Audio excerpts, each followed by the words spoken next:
Hi guys, and welcome to another Watch Geek video. Today we're doing a full tutorial for the module 3184 that's in this GWF1000 Frogman. Now, just like in all my other tutorial videos, in the description you will find a table of content with time codes so you can jump to specific parts of the video or functions of the watch. However, I do advise you to watch the whole video the first time just so you get acquainted with all the functions that this watch offers. Now, this watch is solar, meaning that it's self-charging, and you have the level of the battery here. It can be L, M, or H. You want to keep it at M or H with this arrow. This is now currently at H or high, because if you store your watches in the dark place for a very long time and you drain the battery all the way and then charge it all the way and drain it all the way, if you do that often, the battery is not going to last you a long time. If, however, you keep it at H or M, so whenever you're not wearing it, just leave it in your living room or any other room where you have like natural light, that's going to be enough to keep it charged. The battery is going to last you probably 20 or 30 years. My oldest solar is 25, still kicking, still going strong.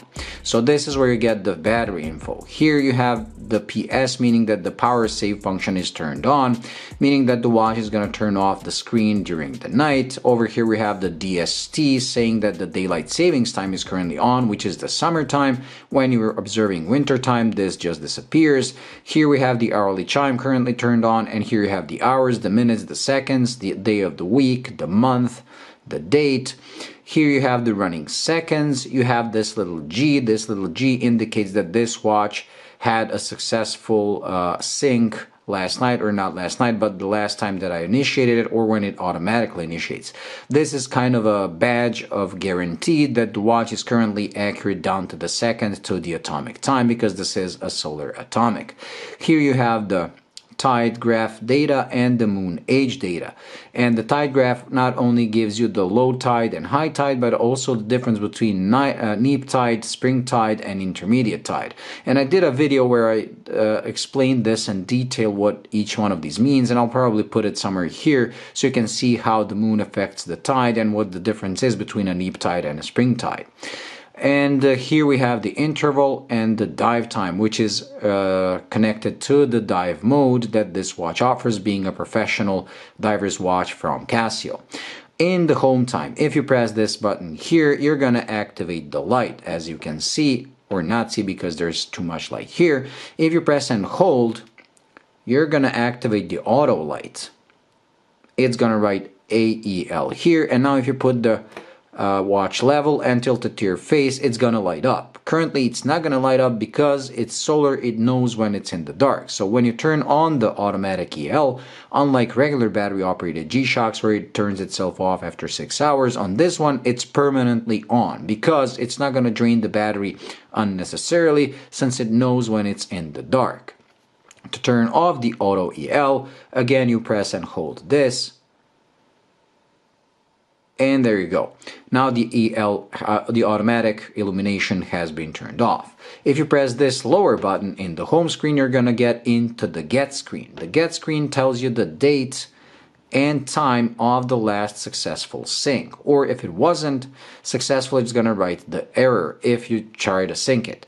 Also, pressing it goes back. If you press and hold this, you're gonna initiate a manual sync, meaning that this badge is gonna disappear unless the watch manages to connect and get all the data. So even though the watch is going to do it in the night automatically up to 6 times until it catches the signal, you can initiate it manually by pressing and holding while in the home screen. So while in the home screen, press and hold, and there, the watch is now trying to pick up the signal. Here you're going to have L1, L2, or L3.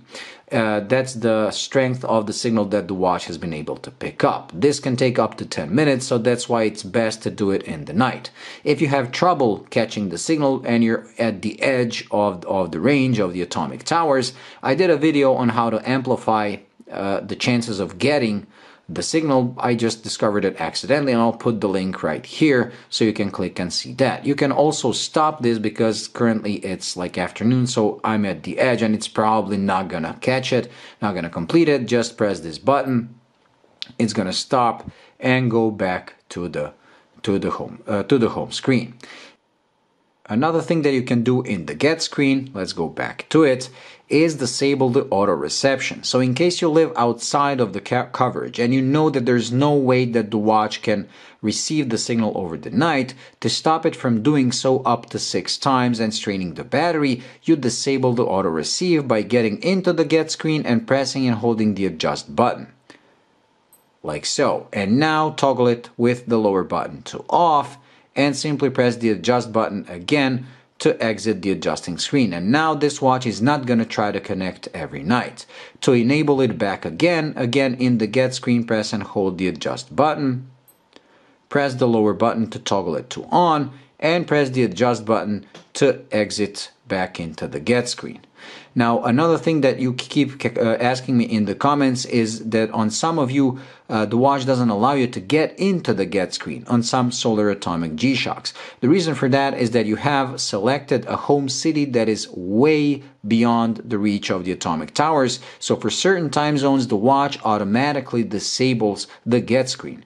To get it back, you have to select a home city that's slightly closer to the towers while in the same time zone as you, and then the watch will enable the get screen and the manual and auto receive. And let's get back to the home screen, like so. If you press this button here, the watch is going to display the world time that's set in the world time function here, while the main time remains here. If you press it again, you cycle it back to the calendar data. If you press the lower button, you're going to cycle through the modes, like so, until you go back to the home screen. If you press and hold this, you're going to enter the dive mode. You have to press and hold it for about 1 or 2 seconds.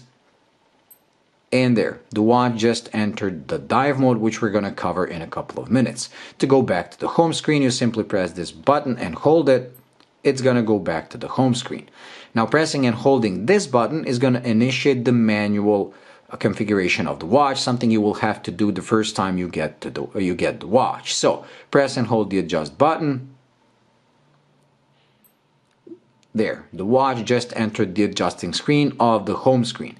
And here the first thing that the watch asks you is your home city. You don't have to get exactly your home city, you just have to cover the city that's within your time zone, because it has, I believe, 48 cities. It can't have all the cities in the world. That's something that you always ask in the comments. So it's only important to find the biggest city that's within your time zone. It's going to be in the watch. You can go due east, you can go due west with these two buttons, the upper and the lower. This is very important to set up right, because not only does it tell the watch to which atomic tower to sync, but also all the times in the world time function are synced, are calculated based on your home time. So if you mess this up, the world time function is not going to work correctly either, and the watch is not going to be able to catch the signal.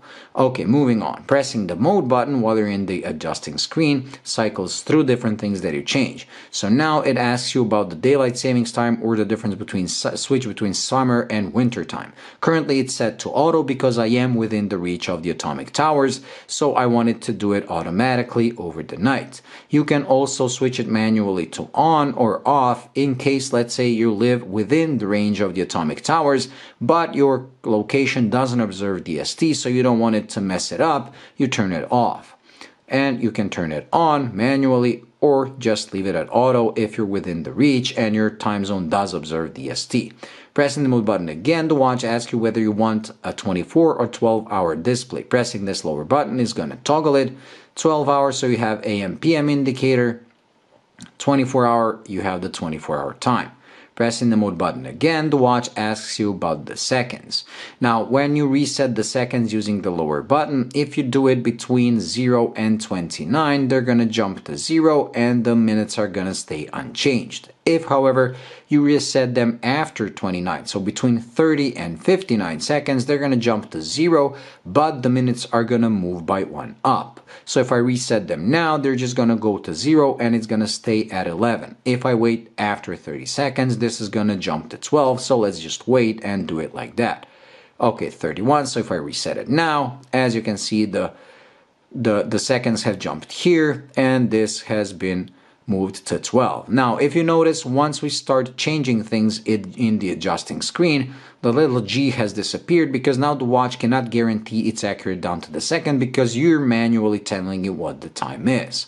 Pressing the mode button again, the watch asks you for the hours. So again, you can go up, you can go down, and you can also speed scroll by pressing and holding any of the buttons, like so. Okay. Moving on, pressing the mode button again, the same with the minutes. Up, down, and you can speed scroll. Pressing it again, the watch asks you for the year. Again, you can go up, you can go down. Pressing it again, it's gonna ask you for the month. Again, up, down. Date, up, down.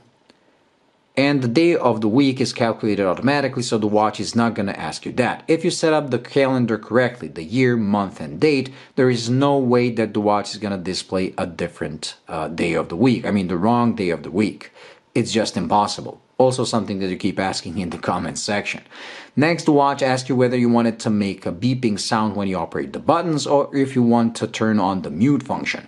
You toggle it with the lower button. Once you do it, you're going to have this little mute written here because that means that the watch is not going to make any sound as you operate it. Toggle it back and it's going to be making the sounds. Pressing the mode button again. Now the watch asks you for the light duration. So once you press the light or once you tilt it when the auto EL is turned on, if you leave it at 3, it's going to stay on for 3 seconds. You can toggle it with the lower button to 1, then it's going to stay on for 1.5 seconds. I like it as long as possible, and this being solar, I know it's going to recharge itself, so I just leave it at 3. Pressing the mode button again, the watch asks you whether you want the power save to be on. You can toggle it with the lower button. If you put it to off, this PS is going to disappear when we exit the adjusting screen. We'll just leave it at on.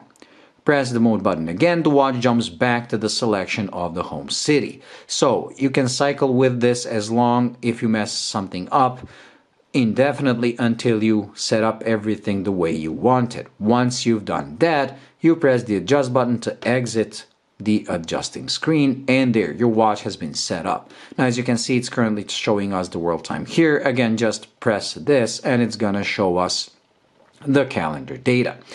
That's it when it comes to the home screen. Now we're gonna cover the regular functions and then we're gonna come back to the diving function. So the next one is the log function, something that we're gonna cover in a couple of minutes. So let's go forward to the tide and Moonphase data. So here the watch is gonna display what the current tide is. It's gonna display it at 6 a.m. and then using this button you can go forward 7, 8, 9. So in case you're planning to go on a fishing trip or diving trip, you can see at what time the tide is gonna be, like so. Pressing this button, it's gonna switch to the moon age, and the moon is displayed here. Now here, using this lower button, you can go forward in time to see what the moon is going to look like depending on a different date, like so. You move to 11th and now it's going to tell you it's 21.3 of the moon age, which is 28 days or 28 and a half, and here it's going to show you. Now the dark part is the invisible part and the light part is the visible part. And no matter what you leave it here, where you leave it at what date and at what time for the tide, as soon as you go and cycle back to the home screen and then come back to the tide and Moonphase age, it's gonna reset back to the tide at 6 a.m. and moon for the current date. So if you mess this up, because you can only go one way, you can't go back because this is activating the light. So if you go forward, don't worry, just go back to the home screen and come back to the tide. Now, like I said, I did that video where I explain in detail how this works. So check that out. I mean, how the moon affects the tides and what the difference is between a neap and a high tide. But there is one thing that I have to show you that you do here. So even though the watch calculates the tide based on your location, based on your home city, you can make it slightly more accurate by going online and checking what the highest first tide of the day is for your location. And then, while in the tide graph, you press and hold the adjust button, and the watch is going to ask you for your location. In its memory, it's supposed to be at 10:53. However, when you look up on Google or find the high tide for your location. If it's anything different, you can adjust it by moving the hours, pressing the mode button, and moving the minutes. So once you match this to the information on the internet, the tide graph is going to be even more accurate. Another thing that you can change here by pressing the mode button again is whether you have a southerly or a northerly view of the moon. So if you have the dark side and the light side, if you're on one hemisphere, it's going to be like left to right. If you're on the southern, it's going to be reversed. So based on where the moon is compared to you, so if the moon at its highest peak is south of you, you want the southerly view. If the moon is north of you, you want the northerly view. And you toggle it with the lower button, like so. This is north, this is south. So not where you are, but where the moon is. Since I'm on the north hemisphere, the moon passes south of me, so I look at the southern view of the moon. And pressing the mode button again, it's gonna switch back to the high tide. To exit the adjusting screen of the tides and the moon phase, you simply press the adjust button, and that's pretty much it. Okay, moving on. The next function is the world time function. In this function, you can sadly only go due east by pressing the lower button. It's gonna display the current time zone of the world time. It's gonna display the hours, the minutes, the seconds, the date, and that's pretty much it. So you can only go due east. However, if you missed something, let's say you want to go back to Tokyo, you don't have to go all the way around, because pressing this and holding this, holding this and then pressing this is going to jump back to UTC no matter what time zone you're in. So press, and it's back to UTC, and now you can start going due east. Also, you can change the DST setting for each time zone individually. So if you, let's say, select this time zone, and they observe the DST currently, you simply press and hold this adjust button. The watch is gonna beep. It's gonna say that the DST is currently observed here, and it's gonna move the hours by 1 up. To deactivate the DST for that time zone, you press and hold, and it goes back. So that's pretty much it.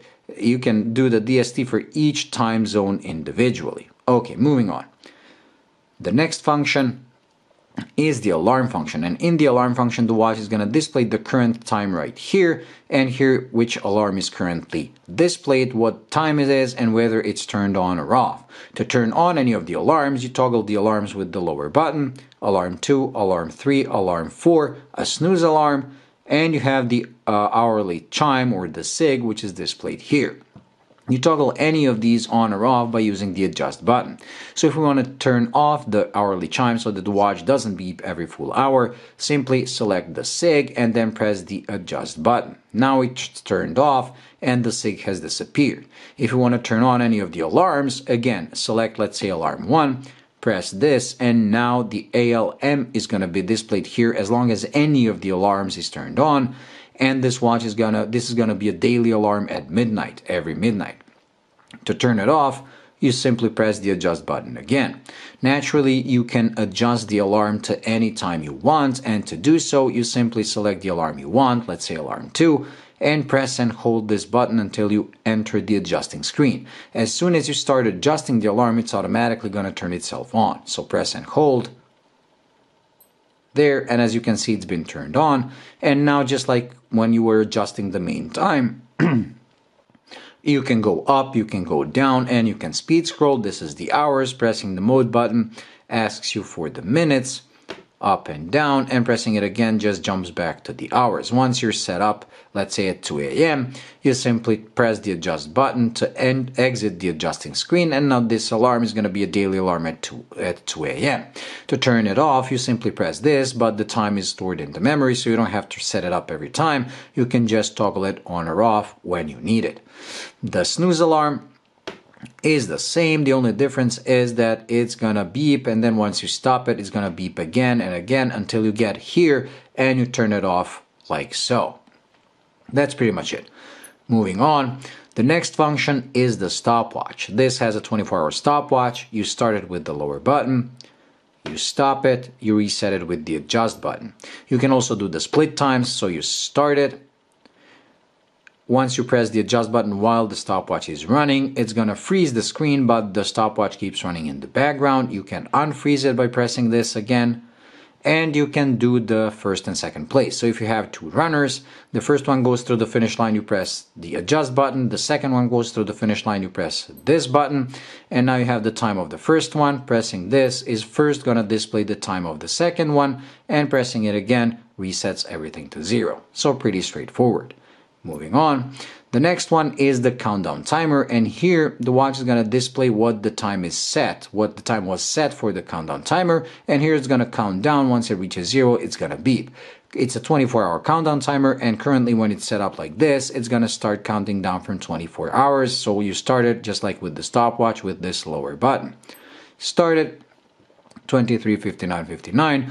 Once it reaches 0, it's gonna beep, and as you can see here, it's stored what time it was set for. You can stop it, you can reset it. You can also set it up to any time you want by pressing and holding the adjust button while the countdown timer is not running. So press and hold, there. And you can adjust hours, and you can adjust minutes. You cannot adjust the seconds. So 2, and you can go up, you can go down, just like with any other. Once you've set it up to the desired time that you want count down from, you press the adjust button, and now as you can see, it says 2:57 here. Once we started, this is gonna stay at 2:57, and this is gonna count down to 0. Again, once it reaches 0, it's gonna beep. And that's pretty much it. So stop it, reset it, it's gonna stay stored in memory until you change it to a different time. Pressing the mode button again goes back to the home time. Okay, now let's cover the dive and log functions. First, I'm going to show you the log function. So in the log function, the watch is going to store up to 10 dives that you had. You cycle through them with this lower button. So this is number 4. This is number 3. It's going to tell you the date, the time, when you went for a dive, and how long the dive lasted. And it can go up to 10. After you fill in all the 10, it's going to start deleting the oldest entry and just replace it with the newest entry. So this was on 31st of March at 2025. The dive, or the timing that I was doing, lasted for 5 minutes and 23 seconds. That's how it displays all of them except for the one that's currently, the last one, because this last one, it's going to tell you at what time you went for a dive, how long that dive has lasted, and here it's going to tell you the interval time, or the time since you stopped that dive. That way you can track when you go to a dive 1 and then dive 2. Here you're going to see the time between those dives. So here is the time when we started our first dive. This is how long the dive has lasted. We stopped it, and since then it's been 1 hour and 24 minutes. And here the watch is going to count this interval time up to 48 hours, after which it's going to switch back to showing you the date and the time, just like on the log 4 and 3 and 2. So you can only time the interval up to 48 hours. After that, it just stores it as a regular dive in this log function.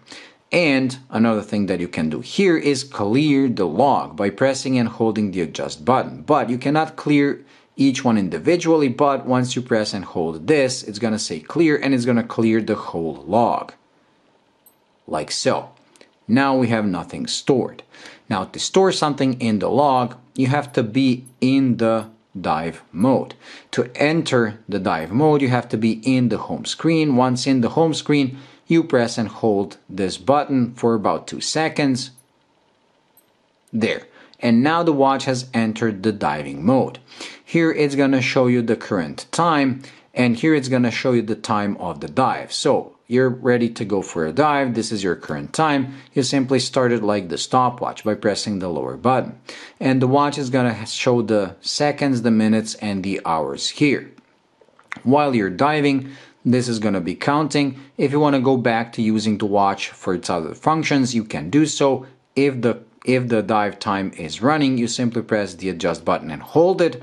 It's going to go back to the home screen. Here you can play with the watch. When you go back to the dive mode, again by pressing and holding, it's still going to be running, as you can see. Once you want to stop your dive, you simply press and hold this, because it's made so that you don't stop it accidentally while you're underwater. You can't just press it like on the stopwatch, which is pretty cool, but you have to hold it for more than 1 second. So press and hold, and there. And now the watch has stopped and the dive has stopped. Now, this even though the manual says that you have to press the adjust button to reset this so that this dive gets stored in the log function, that's not true. Like so, you can restart your dive. So let's say you just surfaced to do something and you want to go back and you want to add those times, you can start it again. However, if you stop it by holding like so, and you exit the dive mode, so you don't have to reset it, you just exit the dive mode. Now the watch knows that you stopped your dive and it's stored it in the log one, like so. So as you can see, now the log is displaying this dive that started at 14:27. It lasted for 50 seconds. And here it's showing us what the interval is, how much time has elapsed since that dive. Since here it shows minutes and hours, it blinks so that you know that it's running, but it's not showing anything currently until the first minute has passed. And that's pretty much it when it comes to the log and the dive mode. So let's go back to the home screen. There. And that's pretty much it when it comes to this Frogman. That covers everything that I can think of. So I hope you enjoyed and found it useful. If you did, please like and subscribe, and I'll see you in the next one. Bye.